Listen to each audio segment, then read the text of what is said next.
What is up, Cardfighters? BEOTCG here. Profiling my MAHAR list that I was able to take to one of my local tournaments that I did make it into top 4 with an X1 record. Shoutouts to Versus Games in Oviedo, Florida, one of the few places in my area personally that I can actually play Vanguard on a consistent daily basis.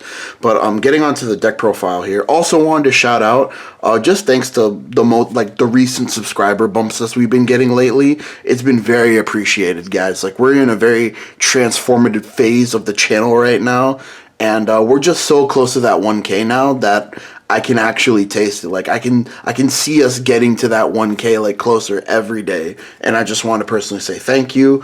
And yeah, just like, comment, subscribe, share the channel, guys. It really is appreciated, just so I can keep doing what I'm doing. But yeah, running the regular Trucker Barthy ride line. No reason to run the Jiva ride line. I thought about it because we do play one Prayer Dragon in the deck, but this is just more consistent. There was times where I used the grade 3 Trucker Barthy to just his 10k skill to just try and push damage.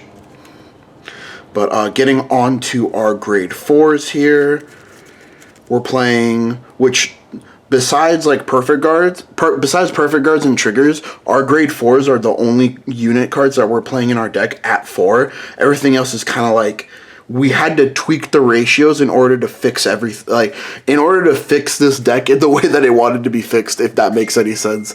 But yeah, 4 copies of MAHAR NIRVANA and 4 copies of Expectral Idea.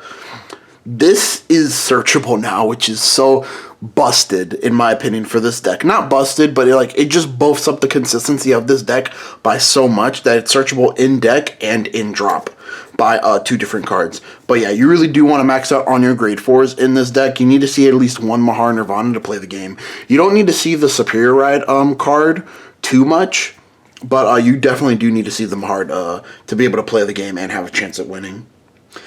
3 copies of Peeling Dragon. Now, I did have to like tweak the ratios in order to fit this card in the deck, but Peeling Dragon fulfills like a very specific role in this deck, whereas if you're discarding for grade 3 ride, you get to draw a card, it's 15k shield, and it gives you what's it called, access to spot removal. So yeah, Peeling Dragon in this deck worked out really well. There was like it did everything that I put in the deck to do. And then 1 copy of Forbidal Surrogate. This wasn't in my original list, but again, this is like your 5th copy of MAHAR NIRVANA, and it gives you a Peeling Dragon on top of that. So you're adding a MAHAR NIRVANA to hand, plussing yourself to board, and popping one of your opponent's rear guards.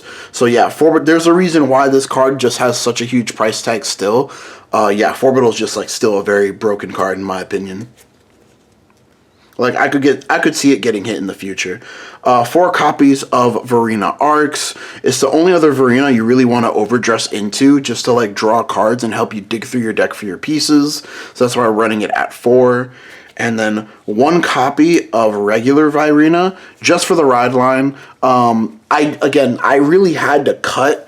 Like, ideally I would want to play this at 2, but this, like, 1 felt perfect for me. Even there was times where, like, I wasn't able to resolve the ride line to add 1 to my hand. It was, like, fine, because in the end, it gave me, like, 1 extra soul. Like, if you get it, it's cool, but if you don't get it, you're not too broken up about it. Like, it's not a make or break of the deck. But what is, like, a little bit of make or break the deck, but not really, depends if you're going first or second, is 3 copies of Blaze Maiden Amelia. Now, Amelia is really what lets this deck play, because like it lets you ride up on your opponent. Of course, if they're grade 3 or greater, it lets you ride up on your opponent, but it feeds soul. I haven't been able to do the combo, whereas you're on grade 4, you deal them a damage, and then you use Amelia to ride another grade 4 and deal them another damage. I haven't been able to do that combo yet, but just being able to do this once, and that's why we are running a lot of our key component cards at 3, is because ideally you want to resolve them once, or maximum twice. Like Amelia, you really only want to resolve it 1 time. And then 3 copies of Strike Equipped Dragon Stragilio. Stragilio is like a real key player in this deck. Just because if you're on a Nirvana Vanguard, just for a discard, he can get you either a Trickstar or he can get you an Overdress unit. So yeah, Stragilio has just like been a real key player in this deck. Even though, you know, it's a Prayer Dragon and we're not cross overdressing, it just really fills up the cracks of this Overdress deck, in my personal opinion. And then 3 copies of Retsuji. Again, Retsuji just lets you add back Overdress units from the drop zone. So yeah, like again, you want to just mainly get back your Esperal ideas. This is why, like, when I'm playing the deck, I'm not too broken up about pitching Esperal ideas because I know I can get them back. And yeah, again, your arcs as well. There was times where I used it to fish back arcs to get that draw 2, just to try and help dig the deck, which is like, that's mainly why you do play arcs, is to just try and help you dig through your deck. And then that's it, guys. Like, literally, this is the main core of the deck. I'm going to go over the triggers in a moment and the perfect guards. But this is the main core of the deck. In order to fit everything, we had to play a lot of, like, key cards at 3. 3 Peeling Dragon, 3 Amelia, 3 Retsuji, 3, what's it called, Stragilio. Because we had to max out at 4 in our key combo pieces. 4 regular DPGs. This is a grade 4 deck, so you can't play the Blitz Order PG confidently. So that's why we are only playing 4 of the DPGs. And then 4 of the Trickstars. It's more of a... Wow, I said only the grade 4s. I'm a liar. It's your main combo pieces that you're playing at 4. And then your supplementary cards you're playing at 3. I'm a liar. I'm sorry, guys. I'm a liar. But yeah, 4 copies of Trickstar. I think you could cut him down if you really wanted to, but it's just, I feel like it's just one of those parts of the deck that, like, you do want to have it at 4. And then getting onto the triggers, 4 heal triggers, 4 vanilla crit triggers, 4 into soul crits. This came up a lot, the into soul crit. There was a lot of games where I called the into soul crit off of Mahar's ability, and I was able to turn a 21k column into a 23k column, or a 31k column into a 33k column, and feed soul. So ideally, if you're not calling out a Trickstar, you want to call out a Burning Flail Dragon just for the soul, because this deck goes through soul very quickly.